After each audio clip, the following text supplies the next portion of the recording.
semuanya, perkenalkan aku Intan Kamila Gasyala dengan NIM 06035255021. Nah, yang kedua ada behaviorism. Salah satu tokohnya tuh ada Edward Tolman.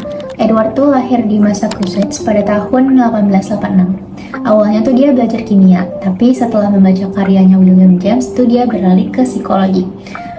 Di Berkeley, ia meneliti perilaku tikus di dalam labirin dan menemukan konsep peta kognitif bahwa hewan itu tidak hanya bereaksi otomatis tapi juga belajar memahami lingkungan. Nah, ia menolak sumpah kesetiaan politik demi kebebasan akademik.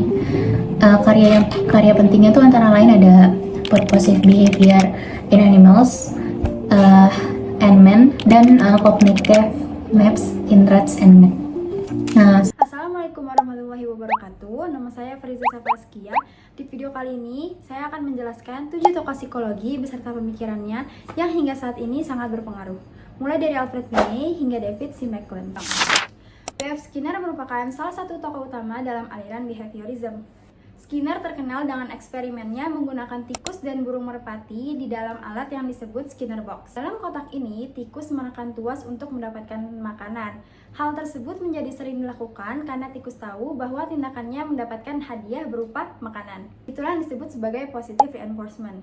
Sebaliknya, ketika tindakan tersebut mendapatkan hukuman seperti sengatan listrik, maka tindakan itu menurun. Hal ini disebut sebagai negative reinforcement.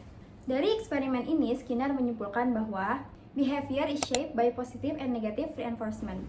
Spencer Lashley lahir pada 7 Juni 1890 di Amerika Serikat dan dikenal sebagai seorang ahli neuropsikologi. Ia meneliti hubungan antara otak dan perilaku dengan melakukan eksperimen terhadap hewan untuk memahami dasar biologis dari proses belajar. Lashley menentang pandangan behaviorism murni yang hanya menekankan perilaku luar tanpa memperhatikan otak. Ia mengembangkan teori equipotentiality, yaitu gagasan bahwa bagian otak dapat saling menggantikan dalam fungsi belajar. Karyanya menjadi jembatan antara behaviorisme dan neuroscience modern.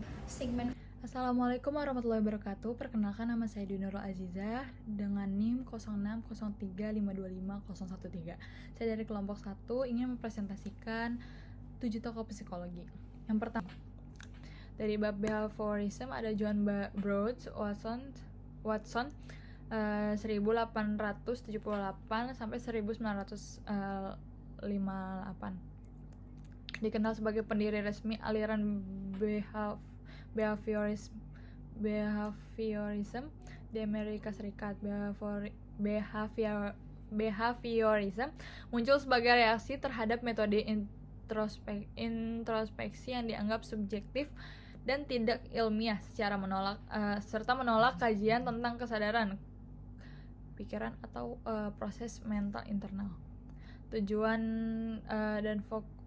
Tujuannya itu psikologi harus berfokus secara eksklusif pada perilaku yang dapat diamati dan diukur secara objektif atau perilaku overt. Tujuan teoritis untuk memprediksi dan mengatur perilaku.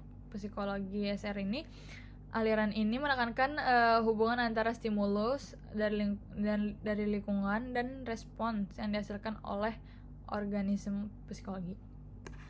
Dua, penolakan terhadap konsep internal. Watson secara tegas menolak menggunakan konsep subjektif seperti pikiran, kesadaran, perasaan atau jiwa dalam psikologi ilmiah.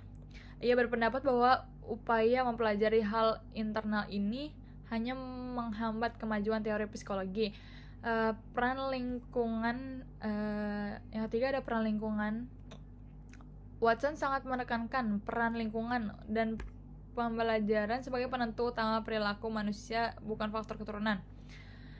Klaimnya yang terkenal adalah bahwa ia dapat melatih bayi yang sehat menjadi spesialis apapun, dokter, pengacara, pencuri, dan lain, hanya melalui manipulasi lingkungan yang spesifik, menggarisbawahi kekuatan pengondisian lingkungan.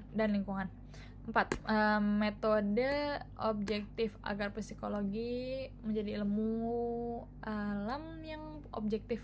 Watson menganjurkan metode empiris seperti observasi, pengondisian berdasarkan karya Ivan Pavlov, pengujian, dan laporan verbal.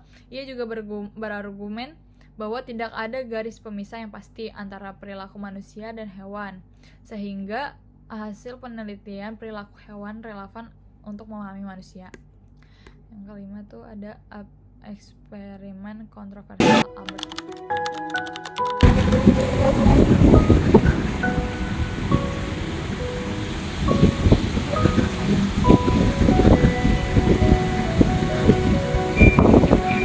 Kata Edwin Guthrie, kita belajar dari kebiasaan.